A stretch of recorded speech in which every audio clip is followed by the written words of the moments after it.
Hey there, John Morris here with johnmorrisonline.com, and welcome to another video in the Facebook marketing tutorial series. And in this video, I'm going to show you how to create your Facebook page and do a little bit of the initial setup. So specifically, I'm going to be covering which type of page you should create for your specific scenario, because different page types have different advantages and disadvantages. And I'm also going to show you the important things that you need to get set up right away so that your page looks legit and you can get people to start actually following you and you can start posting on there and so forth. All right, so be sure to stay tuned for the video. Now, this tutorial is sponsored by the Complete Facebook Ads and Facebook Marketing course by Jerry Banfield over on udemy.com. Now, the reason I recommend this course is because Jerry Banfield is a well-respected Facebook expert who has over 1 million likes of his Facebook page, and as he shows in a number of his videos, he's spent as little as 1 to 3 cents per like getting those likes. So in this course, he's going to take you behind the scenes of what he did to get those 1 million likes, what he does in order to get that 1 to 3 cents per like rate. And as you can see here, he has a very comprehensive 136 lesson course that's going to show you everything that you need to know to master Facebook marketing. Now, in order to access this course, you'll see a link down below this video that's going to give you the best price on this course. So go ahead and click that link to learn more about this course and to get the best price available. All right, now onto this tutorial. All right, so let's start with actually getting to this page. So in order to get to this page, you can go to facebook.com/pages/create. Or you could just simply Google create Facebook page, and it's probably going to be the first option up there. And once you do that, then you'll come to a page that looks similar to this. Now, there are several different types that you can see here. You can see they have local business or place, a company, organization, or institution, a brand or product, artist, band, or public figure, entertainment, and cause or community. Now, in the majority of cases for someone in a kind of local business type setup or small business type setup, you're going to be choosing between a local business or place and artist, band, or public figure. The rest of these, company, organization, or institution, these are going to be for larger companies, Geico, maybe Coca-Cola, even though that's actually not even accurate. Coca-Cola would probably be more a brand or a product and so forth. So this really isn't going to apply. The brand of the product really doesn't apply. Likely you're not a cause or a community, although you could be. If you are, then you would change this. And you're probably not some sort of entertainer like a musician or whatever other type of entertainers there are out there. So in most cases, you're going to be choosing between a local business or place or a public figure. Now, how do you make that distinction? For most people, it's probably pretty simple. If you have a business, like for example, a restaurant, where people are really going to know that place by the business name, and the owner of it isn't necessarily as important. So for example, you might think of Wendy's. I have no idea who owns Wendy's, and I really don't care, but I know Wendy's. Or, if you think of here in Nebraska, a local kind of business to this area is Runza. I have no clue who owns Runza, but I know what Runza is. So if you're in a situation like that where the company name is what people, and you have to, it's not what you want. You have to put yourself in your prospects or your customers' mind. When they think of you, are they going to think of your business or are they going to think of you individually? So if they're going to think of your business, then you would use a local business or a place.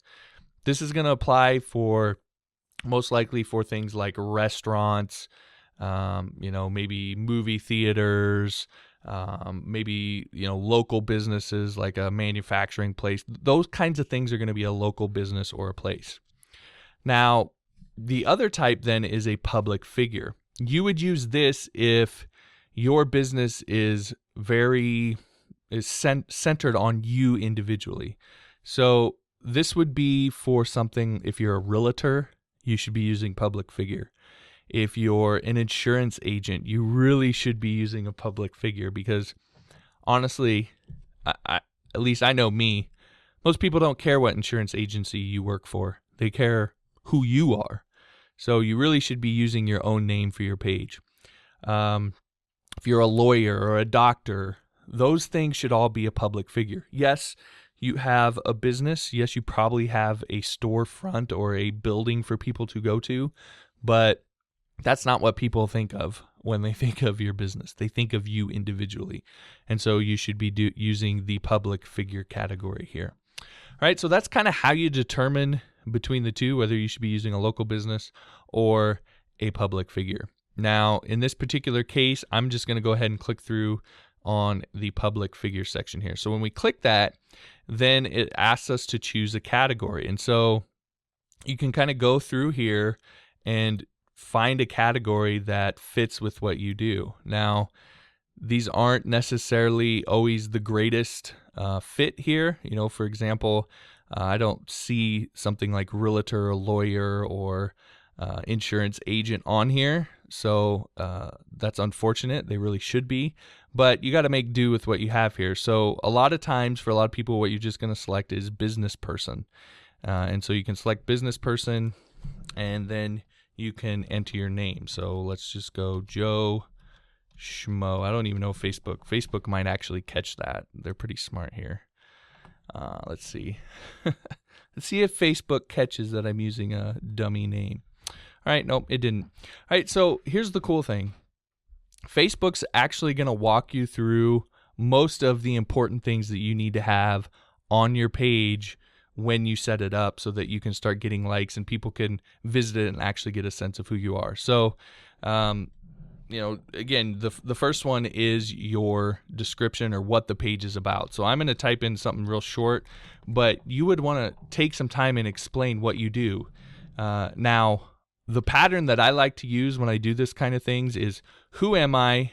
What do I do? What do you do next? Okay, so you would say who you are. So I'm so-and-so. I'm a realtor. I live in, Omaha, Nebraska. And what I do is I help people, buy and sell new homes. What makes me different from other realtors is that I do X, Y, Z. If you are looking to buy or sell a home, then visit my website here or call me here or email me here, right? So who you are, what you do, and what people need to do next to get in contact with you. That's a good pattern to follow for your about page here or your description here. Next is your website. So you just type in your website URL, whatever that is. And then once you've got that all done, just go ahead and select Save Info. Now, your profile picture, you likely have as a business owner one of your professional profile pictures. You can go ahead and upload that here. I'm going to go import from website and see what it grabs here. I'm actually intrigued to see what we get. But again, you just upload whatever photo you happen to have. And so that's what it grabs from my website. We'll go ahead and save that. And then the next thing it's going to do is ask if you want to save this to your favorites. You likely do. This is going to make sure that when you're logged into Facebook, you'll have a favorite section over on the left-hand side that this page will show up there, and you can easily access it. So chances are you want to do that. I'm not going to do that for this because I'm just going to delete this page once I'm done here because this isn't a real page. All right. So we'll go ahead and skip that. And then next it's going to do your preferred page audience. And so this is very, very important, especially for local business owners. You want to make sure you want to be more targeted. Now, it's people have this thing in their head where they believe, well, I may only be able to serve Omaha, but what the heck? Why not take someone from a different state or a different country or wherever? The reason is because Facebook pays attention to how people respond to you. And if you have people who are not very well targeted for what you do, then you're going to get less response. And ultimately, Facebook's going to show your posts less and less and less. And you're going to have a lot harder time with your page. So it's absolutely important that you target and reach the people that are in the area that matter to you. So if you're in a local business and you're really only concerned about getting people from a specific city and maybe some of the surrounding area, then you want to make sure and target those people. So in my particular case, I happen to live in Omaha, Nebraska, so I'm going to go ahead and target that city, and you can see it does kind of a radius here. Right now you can see down here it says everyone in this location. So you can specify people who live in this location, people recently in this location, people traveling in this location. Now, if you're a hotel, you might just want to stick to people traveling in this location. Again, it would depend. You might know, but you probably don't get a ton of people into your hotel who actually live in that same area. Maybe some, but it might be 10%, 20%. It would be better for you to be more specific and really hone in on the people that are your best customers. Now, again, you would have to look at that and know those stats, but that's just an example. Oftentimes, you're probably going to go with people who live in this location, simply because you're not really concerned about people traveling through. You're not concerned about people who were here but now left. So the other two don't really make a ton of sense to you. You're probably going to go with people who live in this location. If you know some of your demographics, then you can go ahead and set those here. If your best audience is 24 to 35, then you can go ahead and set that here. If it happens to be men or it happens to be women, then you can go ahead and set that here as well. But you really want to do this. You want to target this so that you're really honing in on your best ideal customers, so you're getting the most engagement from your pages, and you can ensure that people will see the things that you post. Again, I'm going to go ahead and skip this because it doesn't really matter. All right, so now you can see here that we've got our page created, we've got our photo, we've got our about filled out, and now Facebook's going to take us on a little bit of a tour. So we'll go ahead and click through this. The first tab up here is the page tab. This is your actual page that when people go to it, this is what they're going to land on. It's going to have a list over here of your posts and so forth, and it's going to have links across the top for about, photos, likes, and so forth.